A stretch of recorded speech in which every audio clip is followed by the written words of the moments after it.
Bonjour à tous, donc, on va rentrer dans le vif du sujet du jardin du XVIIIe, à partir des traces archéologiques qu'on a pu découvrir sur le terrain.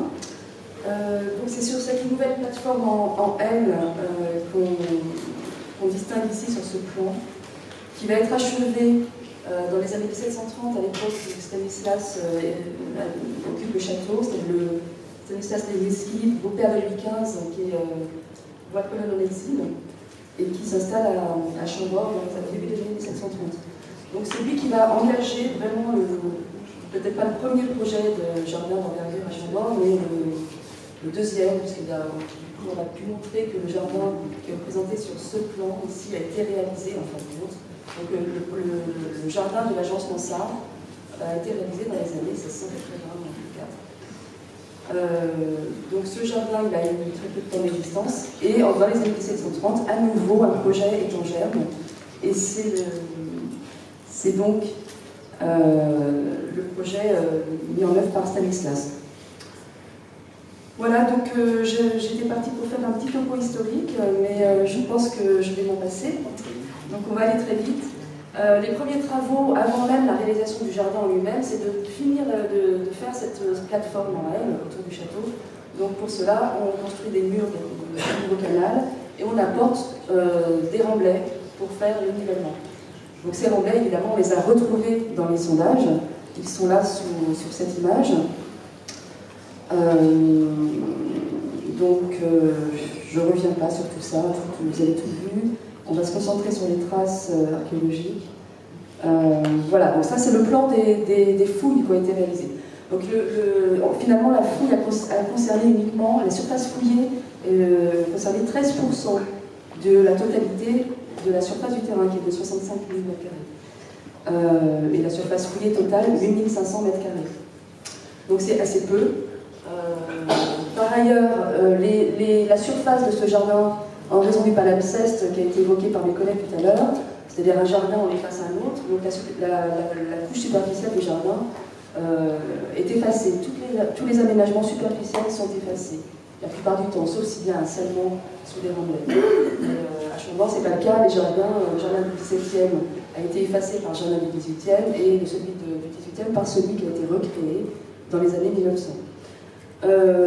Mais donc malgré ça, malgré le fait qu'on ait fouillé une surface finalement assez réduite, malgré le fait que le jardin a été, les traces superficielles ont été effacées, cependant, en raison de la fouille qu'on a menée, qui a été relativement bien ciblée, puisqu'il y avait pas mal de documentation historique, on a pu vraiment cibler les recherches sur les points qui posaient problème, les points qu'il fallait élucider. Donc, malgré tous ces freins, les résultats, en ce qui concerne le jardin du XVIIe, ont été très satisfaisants. Alors, ce jardin en trois parties, deux parterres et un quinconce dans l'angle. Les traces archéologiques qui ont été enregistrées au niveau du quinconce, des fosses de plantation, tous les alignements ont pu être mis au jour. Alors évidemment, toutes les fosses n'ont pas été conservées jusqu'à nos jours, mais la plupart. Et elles le sont partiellement, mais elles le sont. Ces fosses de plantation du quinconce, donc c'est des alignements d'arbres. Donc tout ça, c'est les petites fosses originelles, creusées au XVIIIe. On les voit ici, elles sont entières. Ces fosses, elles apparaissaient déjà sur les images de la prospection géophysique. C'est ce que vous voyez ici, les petites taches qui ont été soulignées en bleu.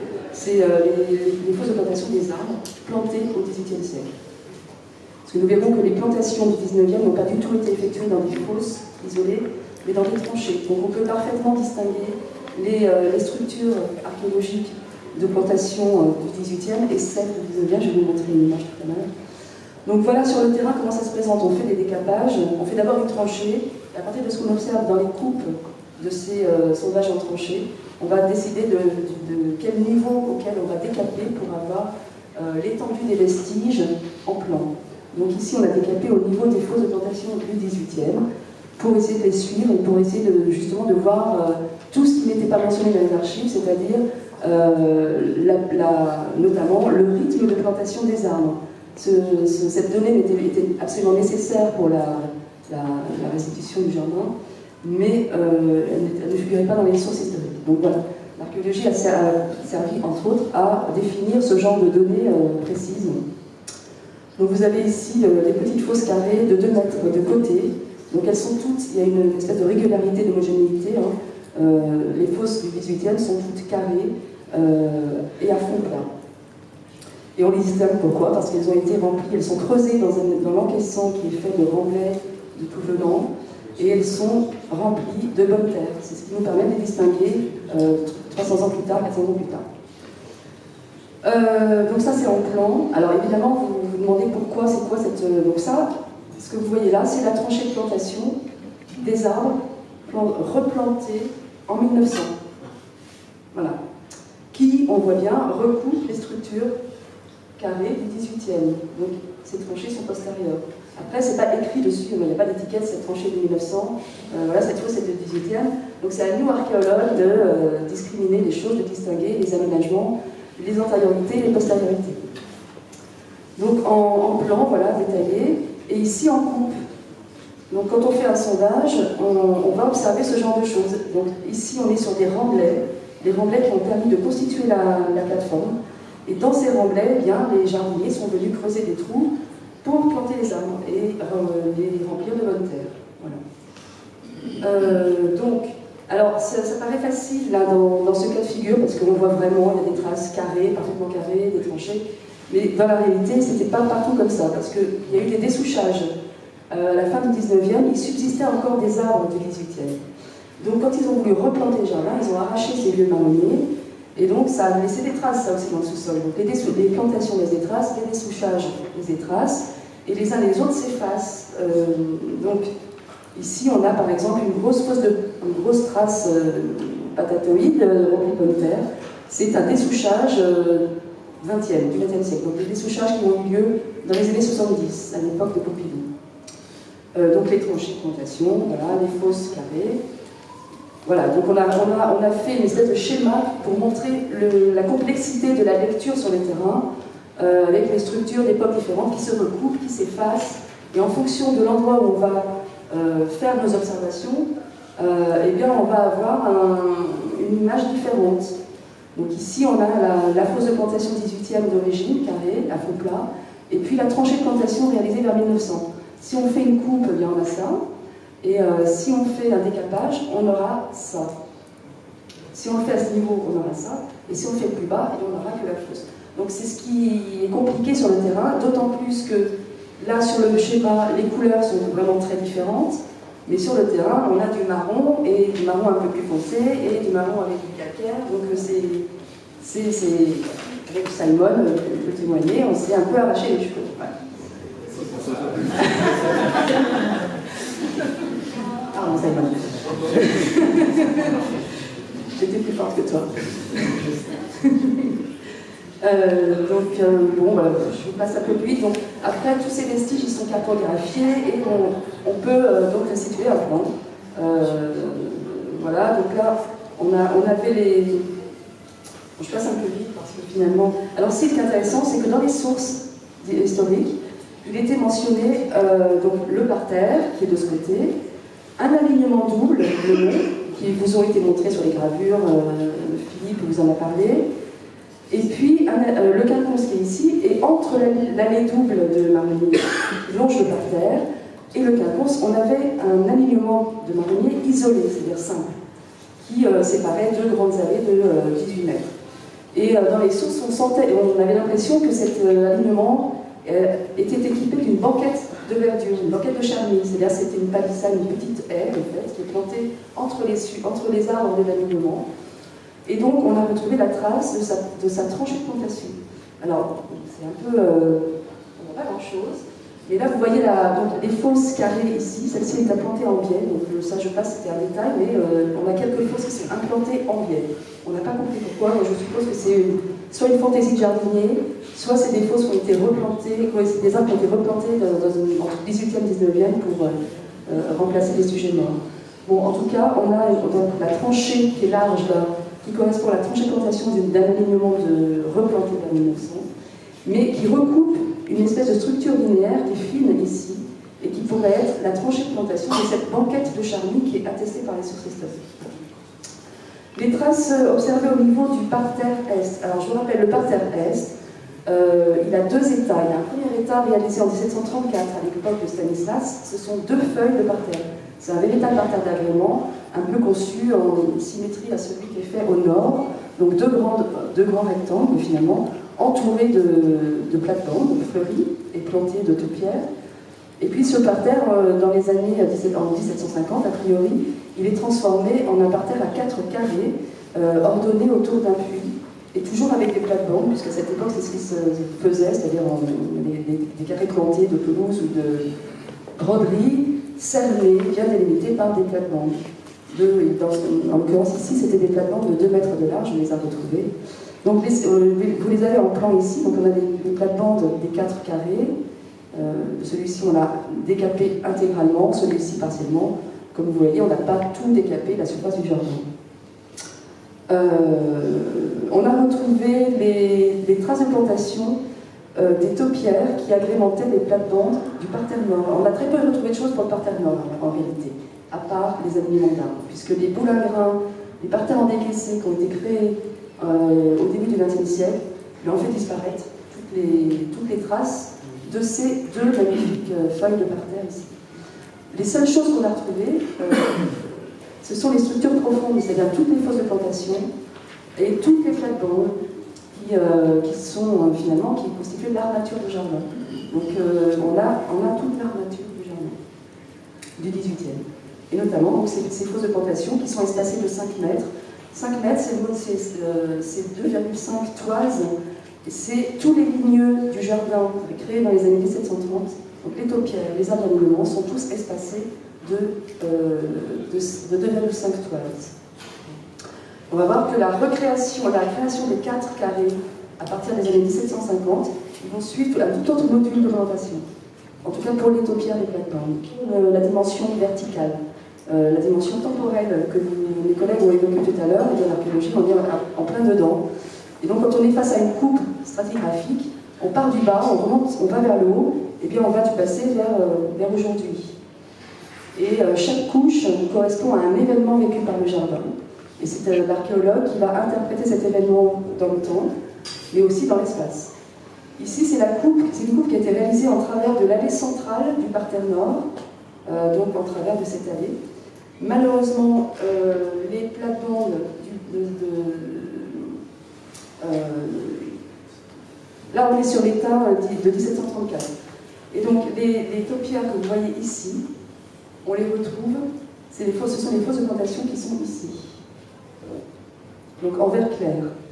Donc, c'est des fosses pareilles, comme on a un peu partout dans toutes les fosses de plantation du 18e, à Chambord, mais pas seulement à Chambord, en fait, on s'aperçoit que c'est une réalité historique. On creuse les fosses de cette façon au 18e, on fait des fosses à parois quasiment verticales, et c'est des fosses carrées, et des fonds avec des fonds plats.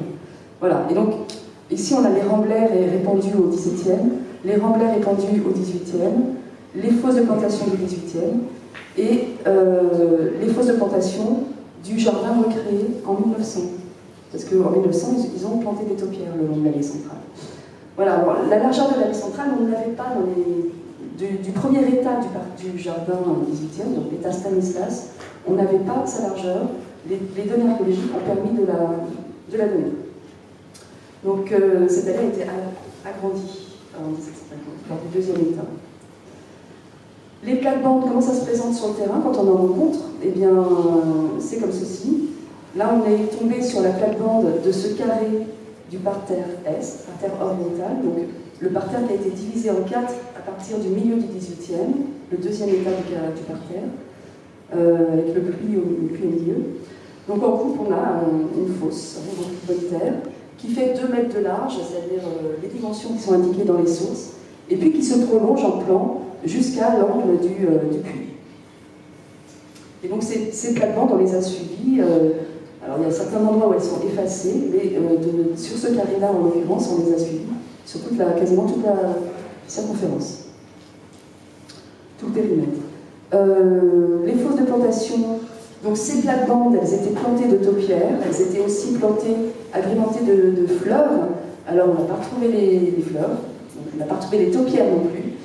Mais on a retrouvé les fosses de plantation des taupières qui nous ont permis de connaître, parce que ça aussi les sources historiques n'en parlent pas, de connaître le rythme de plantation des taupières qui agrémentaient ces plates-bandes. Ici on a les plates-bandes, on a deux alignements de fosses de plantation, un alignement ici et un autre ici. Et on suppose que alors, ces fosses de plantation font à peu près 1,50 m de côté.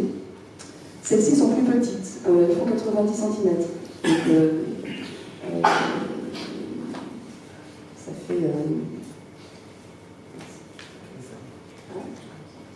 fait... voilà, ok. Pardon, je suis perdue. Voilà, donc c'est manifestement ces deux alignements de fosses qui n'étaient pas de la même époque, d'autant plus qu'on sait qu'il y a deux états pour ce parterre. Il y a un premier état avec 2 feuilles et un deuxième état avec 4 feuilles. Donc selon toute logique, cette première... alors autre chose qui nous a guidés, c'est que ces fosses de plantation sont espacées de 5 mètres. C'est le rythme de plantation des ligneux plantés en 1734. Donc on attribue cette première ligne de fosse aux taupières des premières plates-bandes du parterre est. Cette deuxième ligne de fosse, celles qui sont vraiment régulières, qui font 90 cm de côté, sont espacées de 3,50 m. Ce qui fait, ce qui est exactement la largeur de l'allée centrale de ce parterre. Voilà. Donc, a priori, là, on est sur les deux états successifs du parterre du XVIIIe. Voilà, donc ce parterre, on vous l'a montré, il était dégénérescent, il existait encore au début du 19e, mais dégénérescent. Donc voilà, les arbustes qui se visitent. Le puits qu'on a retrouvé, hein, il avait disparu du paysage en 1914, et on a retrouvé donc sa fondation, enfin on a retrouvé le puits sans sa margelle, et puis sa fosse de construction, qui est très très large, ici. Et puis alors, on a trouvé des traces de plantation inédites. Moi, j'avais jamais retrouvé ce détail près des structures de plantation dans un jardin, mais on a observé une espèce de motif tripartite qu'on a retrouvé à tous les angles de chacun des parterres. Donc là, vous avez les plates-bandes des 4 carrés, donc ici le carré sud-ouest, ici le carré nord-ouest, et puis bon, les deux autres carrés orientaux qu'on distingue à peine. Et dans l'angle de ces carrés et de ces plates-bandes, ce motif tripartite. En cherchant bien dans la documentation, des allées d'Argenville parlent de motifs végétalisés qu'il appelle coquilles de gazon qui agrémentaient certains parterres. Donc c'est comme ça qu'on les a renommés parce que ça ressemble effectivement à des coquilles. Voilà, les voici ici un peu plus près, les retracés. Et donc ce même motif tripartite se répétait dans chaque angle des parterres. Voilà, donc là j'avais mis le projet recalé, le projet de l'architecte recalé en fonction de la localisation des structures archéologiques. Voilà, donc l'archéologie en fait a permis malgré la réalité du palimpseste, hein, des jardins successivement effacés et recommencés, mais malgré tout des vestiges subsistent dans le sous-sol. L'archéologue donc les situe spatialement, temporellement, c'est son travail, afin de reconstituer l'histoire du jardin. Donc son travail, c'est de documenter l'histoire. Ça permet de toucher la réalité tangible du jardin, puisqu'on va directement, quand on a devant soi une fosse de plantation, eh bien on est sur cette réalité sensible du jardin aussi, du jardin disparu. Et puis l'archéologie permet d'avoir la dimension temporelle via l'analyse stratigraphique qui permet d'observer la succession des couches et d'interpréter les traces qu'on observe. Je crois que c'est tout. Voilà. Je vous remercie. Bravo.